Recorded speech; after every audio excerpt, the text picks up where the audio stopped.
오늘 우리에게 주시는 하나님 말씀은 요한복음 19장 13절에서 18절까지입니다. 요한복음 19장 13절에서 18절까지 말씀.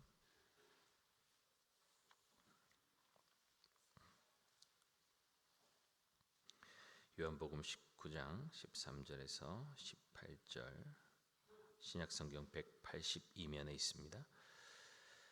함께 한 목소리로 말씀 읽겠습니다. 빌라도가 이 말을 듣고 예수를 끌고 나가서 돌을 깐들 히브리 말로 가바다에 있는 재판석에 앉아 있더라. 이날은 유월절의 준비일이요 때는 제6시라. 빌라도가 유대인들에게 이르되 보라 너희 왕이로다. 그들이 소리 지르되 없이 하소서 없이 하소서 그를 십자가에 못 박게 하소서. 빌라도가 이르되 내가 너희 왕을 십자가에 못 박으랴. 대제사장들이 대답하되 가이사 외에는 우리에게 왕이 없나이다 하니 이에 예수를 십자가에 못 박도록 그들에게 넘겨주니라. 그들이 예수를 맡음에 예수께서 자기의 십자가를 지시고 해골 히브리 말로 골고다라 하는 곳에 나가시니 그들이 거기서 예수를 십자가에 못 박을세. 다른 두 사람도 그와 함께 좌우편에 못 박으니 예수는 가운데 있더라. 아멘. 자, 오늘 귀한 또 지체들 완주했습니다. 우리 또 격려의 박수 한번 하도록 하겠습니다. 자, 우리 다음 세대 친구들, 우리 청년들 박수하겠습니다. 모자실에 불빛만 있어서 제 아내를 볼 수 없어서 안타까운데 우리 모자실에 있는 우리 아이들과 엄마 아빠들 박수. 하나님께 영광의 박수 올려드리겠습니다. 자, 특세 완주는 금요 성령 집회로 마무리됩니다. 그래서 오늘 성금요일 예수님께서 못 박히신 날인데 우리 모두 아마 못 나오셔서 온라인으로 보고 계신 분들도 나중에 저녁에 꼭 참석하셔서 특별한 은혜를 누리시기 바랍니다. 금요 성령 집회에서 또 우리 예수 그리스도에 대해서 우리가 조금 더 깊이 묵상하고 알아가는 시간들을 가지면 좋겠습니다. 예수님은 제자들과 마지막 만찬을 나누시고 잡히신 이후에 밤새 재판을 받으시고 이제 안식일 전날 정오가 되었습니다. 요한은 이날이 유월절의 준비일이었다고 밝히고 있습니다. 14절이죠. 이날은 유월절의 준비일이요 때는 제6시라. 빌라도가 유대인들에게 이르되 보라 너희 왕이로다. 유대인들의 하루는 저녁부터 시작됩니다. 그러니까 예수님이 잡히신 이날은 이들이 유월절 저녁에 어린 양을 먹기 위해서 양을 잡는 날입니다. 아마 그날은 순례객들이 많았기 때문에 정오부터 양을 잡기 시작했을 거예요. 빌라도 앞에서 성난 군중들은 예수를 십자가에 못 박으라고 외치고 있습니다. 15절이죠. 그들이 소리 지르되 없이 하소서 없이 하소서 그를 십자가에 못 박게 하소서. 빌라도가 이르되 내가 너희 왕을 십자가에 못 박으랴. 대제사장들이 대답하되 가이사 외에는 우리에게 왕이 없나이다 하니 이에 예수를 십자가에 못 박도록 그들에게 넘겨주니라. 유대인들의 압력을 받은 빌라도는 자신의 총독 자리가 위태로워질 것을 두려워해서 성난 군중들에게 예수님을 내어줘 버립니다. 요한은 유월절 어린 양이 바로 십자가를 지시는 예수님이신 것을 강조하기 위해서 이날이 유월절 준비일이었음을 밝히고 있는 것입니다. 예수님께서 예루살렘에 입성하셔서 성전에서 매매하는 그 장사꾼들의 상을 엎어버리시고 성전을 헐어버리라고 내가 다시 세우겠다고 하셨던 것은 하나님의 집에 있어야 할 것이 없었기 때문 아닙니까? 하나님을 사랑하는 마음도 없었고 경외하는 마음도 그들에게 없었죠. 형식과 껍데기만 남아있는 성전은 아무리 화려해도 값비싼 제물이 드려지고 향기로운 연기로 가득 차 있어도 필요 없다는 것이었습니다. 그것을 잘 알 수 있는 것이 바로 대제사장들의 대답 아니었습니까? 빌라도가 내가 너희 왕을 십자가에 못 박으랴 하니까 제사장들이 뭐라고 대답합니까? 가이사 외에는 우리에게 왕이 없나이다. 그들이 예수님의 존재를 부정하고 예수님을 정죄하는 이유는 자신을 하나님의 아들이요 하나님과 동등되다고 하시니까 신성모독했다고 그런 것 아닙니까? 이스라엘의 진정한 왕은 하나님이신 것을 그렇게 외쳐대더니 지금 그들의 고백은 무엇입니까? 가이사만이 우리의 왕입니다. 대제사장들의 입에서 하나님의 왕되심을 부정하는 소리가 터져나오고 있는 것이죠. 여러분, 숱한 강대국들 틈에서 이스라엘이 살아남은 것은 하나님의 보호하심과 지켜주심 때문 아니었습니까? 여호와 신앙이 이스라엘의 존재의 근거요 목적 아닙니까? 그런데 그들은 그 모든 것들을 부정하고 있는 것이죠. 물론 이것은 예수를 십자가에 못 박기 위한 그들의 꼼수였겠지만 그들은 지금 자신들의 존재 목적을 부정하고 있는 것이요, 스스로 성전 종교의 사형을 선고하는 것과 다를 바가 없었습니다. 하나님이 계신 성전 필요 없다는 것이죠. 가이사가 우리의 생명을 지키는 보호자요 인도자이니 가이사만 있으면 된다는 것입니다. 하나님보다 가이사를 더 중하게 여기는데 하나님의 아들이라고 말하는 예수가 어디 우리 기득권을 침해할 수 있다는 말입니까? 내가 열심히 쌓아 올린 것들 계속 건드리고 내 명예를 실추시키고 백성들의 마음을 흔들어서 지지 기반을 흔들고 출세에 방해가 되니까 십자가에 못 박아 제거해 버리겠다는 것입니다. 예수님을 죽이고 자신들만의 왕국을 만들어 보겠다는 것이죠. 여러분, 그것이 세상 아닙니까? 끊임없이 그분을 지우고 없애려고 합니다. 왜요? 불편하니까요. 계속 양심에 찔리게 만드니까요. 안 믿고 싶은데, 부정하고 싶은데 계속 눈치가 보이니까요. 그러니 눈앞에서 생각 속에서 완전히 사라지게 만들려고 온갖 오명은 다 덮어 씌워서 의식의 세계조차 발붙이지 못하도록 지우려는 시도를 하는 것입니다. 성난 군중들이 예수를 없이 하소서 외쳤던 그 외침이 바로 이 세상의 외침 아닙니까? 이것은 어쩌면 예수 믿는 이들의 삶 속에도 끊임없이 일어나고 있는 시도일지도 모릅니다. 불편하지 않은 선에서 예수 믿겠다는 것이죠. 주일에만 와서 예배 드리고 주고 헌금도 조금 하면 내 삶에 어려운 일 없게 해주시고 적당히 나를 보호해주는 정도의 선에 계시다가 내가 부르면 그때 나타나서 해결해주고 그 다음은 내가 어떻게 살든 간섭하지 말고 내버려 두라는 것입니다. 그것이 오늘날 종교생활하는 이들의 특징 아닙니까? 그렇다면 내 삶에 너무 깊이 들어와 간섭하면 지워버리고 제거해버리겠다고 협박하고 실행에 옮기고 있는 대제사장들과 다를 바가 무엇이 있을까요? 이 말씀 앞에 주님 나는 아니지요 하는 분이 한 사람도 없기를 바랍니다. 이건 우리 중에 누구에게나 일어날 수 있는 일입니다. 예수님은 이처럼 자신의 탐욕을 채우기 위해서 온갖 편법과 악한 동기를 가지고 죽이려고 달려드는 악한 인간들의 손에 넘겨져서 십자가를 지고 계신 것처럼 보이지만 이것은 주님의 주권적인 결정이었습니다. 자기 십자가를 지시고 골고다로 오르시는 주님은 세례 요한이 고백했던 것처럼 세상 죄를 짊어지고 가는 하나님의 어린 양이십니다. 이것은 하나님의 강요에 이루어진 것도 아닙니다. 성자 예수님의 동의 없이는 이루어질 수 없는 일입니다.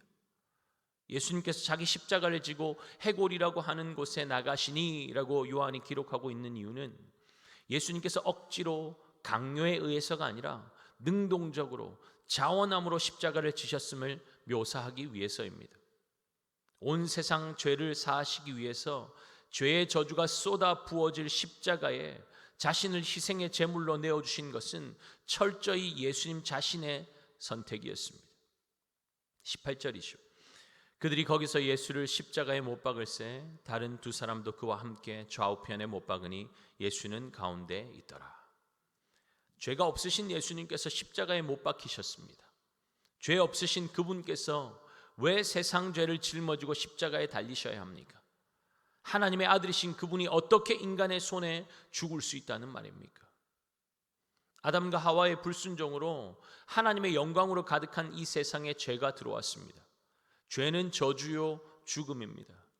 예수님께서 십자가에서 나의 하나님 어찌하여 나를 버리셨나이까 절규하셨던 것은 그 죄의 저주 때문 아닙니까? 무엇이 저주입니까? 생명이신 하나님과 단절되는 것이 저주인 것이죠. 죄로 말미암아서 하나님의 생명에서 멀어진 인간의 삶이 얼마나 고단하고 비참했습니까? 두려움의 종노릇하며 어떻게든 두려움을 벗어나 보려고 끊임없이 쌓아 올리는 삶을 살지 않습니까? 아벨을 죽이고 하나님을 떠난 가인이 가장 먼저 했던 일이 성을 쌓아 올리는 일 아닙니까? 아버지의 품을 떠난 인생은 두려움에 묶여서 그렇게 살 수밖에 없는 것입니다. 그러나 하나님의 품을 떠난 인생을 하나님은 방관하지 않으시죠. 인간의 깨어진 인생 가운데 하나님은 예수님을 통해서 적극적으로 개입하십니다. 왜입니까? 사랑하기 때문이죠. 요한복음 3장 16절 17절 말씀이 함께 읽죠. 하나님이 세상을 이처럼 사랑하사 독생자를 주셨으니 이는 그를 믿는 자마다 멸망하지 않고 영생을 얻게 하려 하심이라. 하나님이 그 아들을 세상에 보내신 것은 세상을 심판하려 하심이 아니요 그로 말미암아 세상이 구원을 받게 하려 하심이라. 아멘. 여러분, 이 말씀을 우리가 신앙생활하면서 얼마나 많이 들었습니까? 하나님께서 우리를 사랑하사 아들을 주신 것은 심판이 목적이 아니라 구원과 영생을 위해서라고 분명하게 말씀하고 계시죠. 그런데 사랑해서 심판하지 않는다면 그분은 공의의 하나님이 아니십니다. 하나님은 죄에 대해서 심판을 얼렁뚱땅 넘어갈 수 없습니다. 그러니 우리가 서서 받아야 할 죄의 심판의 자리에 아들을 세우신 것 아닙니까? 하나님은 우리의 죄의 짐을 끌어안고 십자가에 달리신 예수님께 죄에 대한 맹렬하고 참혹한 심판을 쏟아 부으셨습니다. 흠없는 제물이 드려질 때 날카로운 칼이 생명줄을 끊어버리고 가죽을 벗기고 뼈마디 마디를 쳐서 조각내고 불 위에 완전히 태워버리는 것처럼 심판의 맹렬한 불은 아들 예수님을 그렇게 난도질하는 것입니다. 살이 찢어지고 뼈마디가 어그러지고 하나님의 아들의 신분을 철저하게 부정당하고 극악한 죄인의 자리에 떨어져서 온갖 모욕과 조롱을 받는 그 십자가 심판이 얼마나 고통스러웠으면 아버지 어찌 나를 버리셨냐고 예수님께서 그런 절규를 하셨겠습니까? 완전한 인간의 몸을 입고 오셨으니 육체의 고통, 정신적 고통을 어찌 말로 다 표현할 수 있겠습니까? 그런데 그보다 예수님께 더욱더 큰 고통은 창세 전부터 가져왔던 아버지와의 사랑의 관계는 온데간데 없고 완전한 침묵 속에서 철저하게 버려지고 외면당했다는 것입니다. 예수님의 고통은 지옥의 모든 고통보다 더한 고통이었습니다.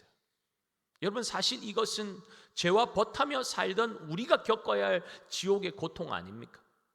그런데 그 지옥의 영원한 고통과 죽음에서 우리를 건져내시려고 예수님께서 저와 여러분 대신에 십자가에서 아버지 하나님의 외면과 철저한 처절한 심판을 받으시고 죽으신 것입니다.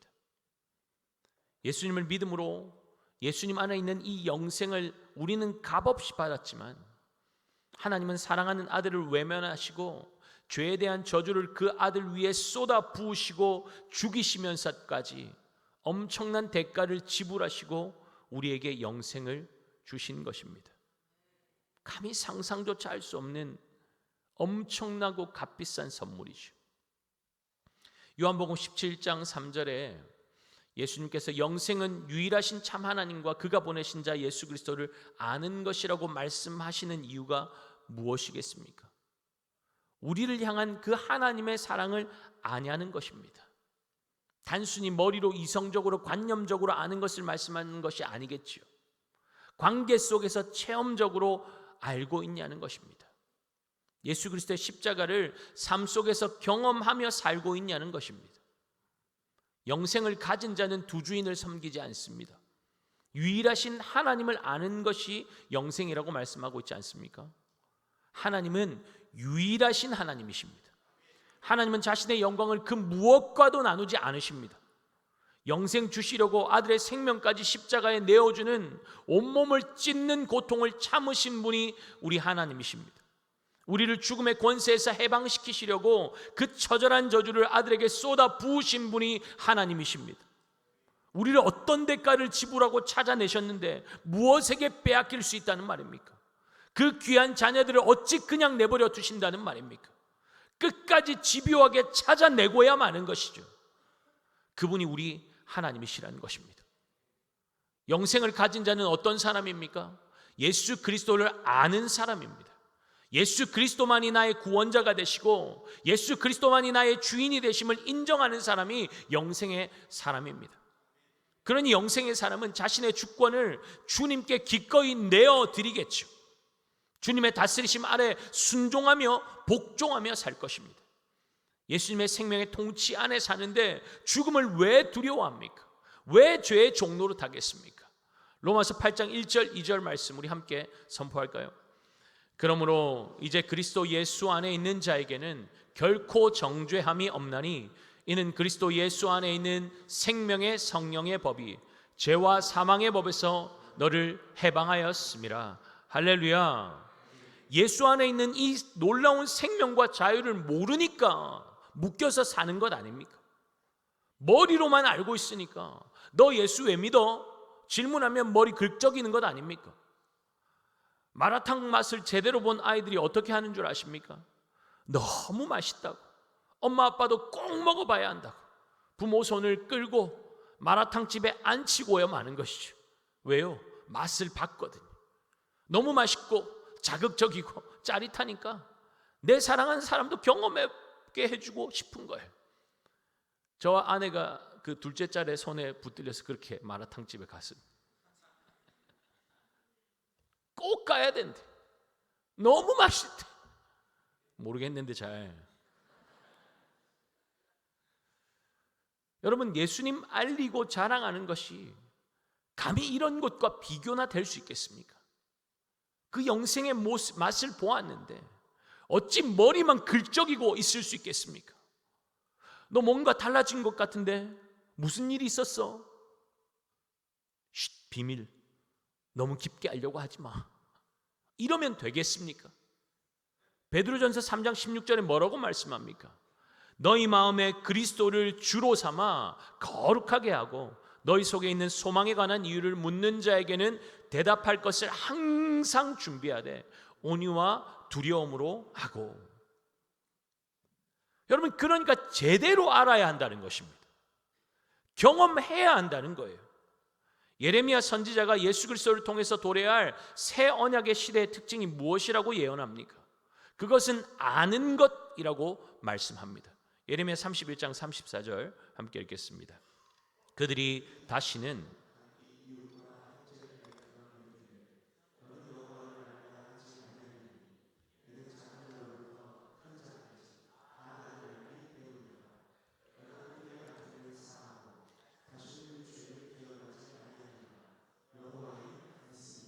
아멘. 예수 그리스도로 말미암아 하나님이 어떤 분이신지 그분의 사랑을 작은 자로부터 큰 자까지 다 알게 될 것이라는 것입니다. 할렐루야.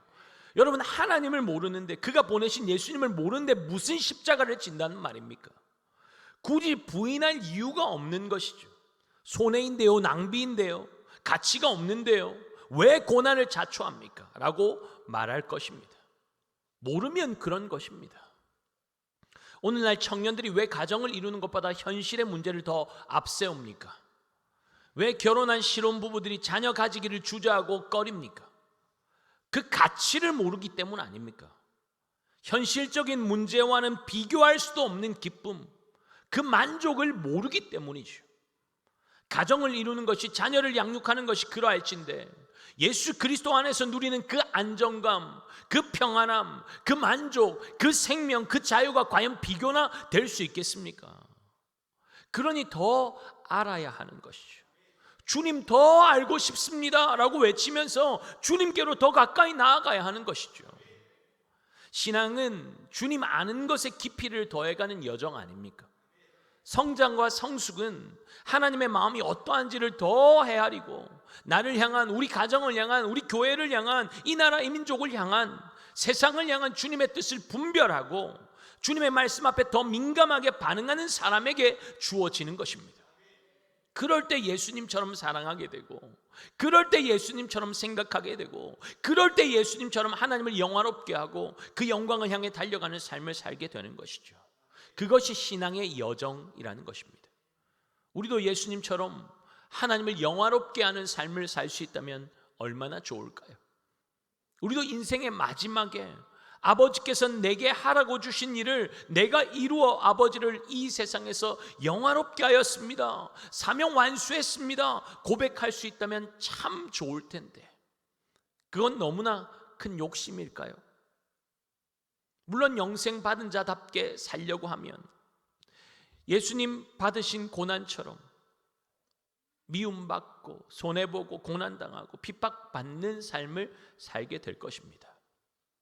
그러나 우리 주님은 고난의 끝에 있는 그 기쁨과 그 놀라운 영광을 위해서 십자가 참으신 것 아닙니까? 그러니 고난 가운데 있다면 그 예수님을 바라보라는 것입니다. 예수님을 생각하라는 것입니다. 히브리서 12장 2절 3절 말씀이죠. 믿음의 주여 또 온전하게 하시는 이인 예수를 바라보자. 그는 그 앞에 있는 기쁨을 위하여 십자가를 참으사 부끄러움을 개의치 아니하시더니 하나님 보좌 우편에 앉으셨느니라. 너희가 피곤하여 낙심하지 않기 위하여 죄인들이 이같이 자기에게 거역한 일을 참으신 일을 생각하라. 아멘. 예수님은 자신을 침뱉고 모욕하고 배반하고 죽인 우리의 죄를 다 끌어안으시고 십자가에서 하나님 아버지 앞에 간구하십니다. 아버지 저들을 사하여 주옵소서. 자기들이 하는 것을 알지 못하나이다 하시더라.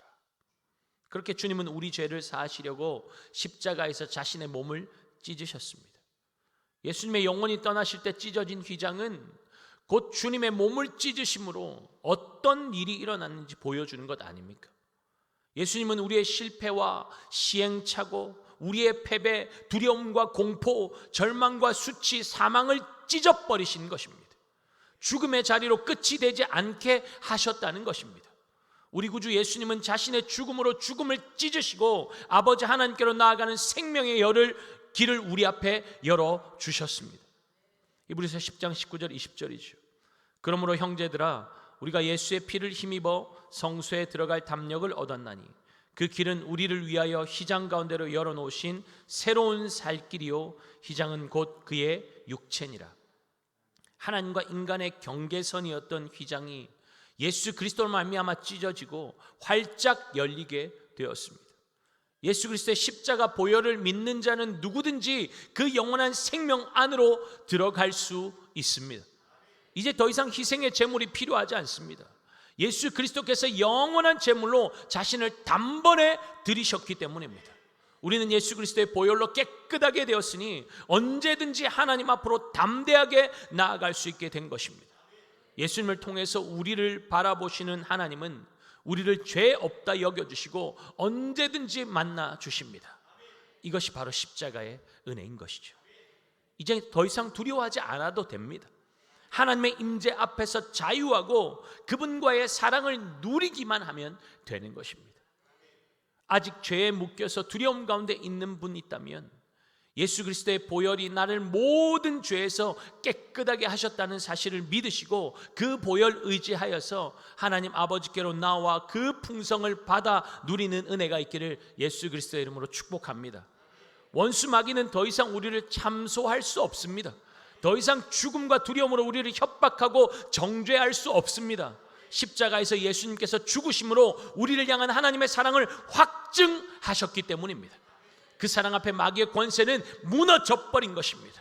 사랑하는 여러분, 감정을 붙잡지 마시고 우리의 진리 되시고 소망이 되시고 생명이 되시는 예수 그리스도를 붙잡으시기 바랍니다.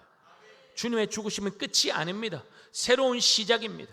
예수님께서 죄와 사망을 밟으시고 생명의 길을 열어주셨습니다. 묶여 있습니까? 정죄당하며 기죽어 있습니까? 두렵습니까? 그 생명으로 나오십시오. 주님의 십자가에서 그 사랑과 자유를 받아 누리십시오. 고난에 묶이지 마시고 고난 뒤에 주실 주님의 영광을 바라보며 나아가십시오. 예수 그리스도는 우리의 영광이십니다. 예수 그리스도는 우리의 최후의 승리가 되십니다. 오직 예수 십자가만 붙잡고 사는 모든 주의 백성들 되시기를 예수 그리스도의 이름으로 축복합니다. 우리 함께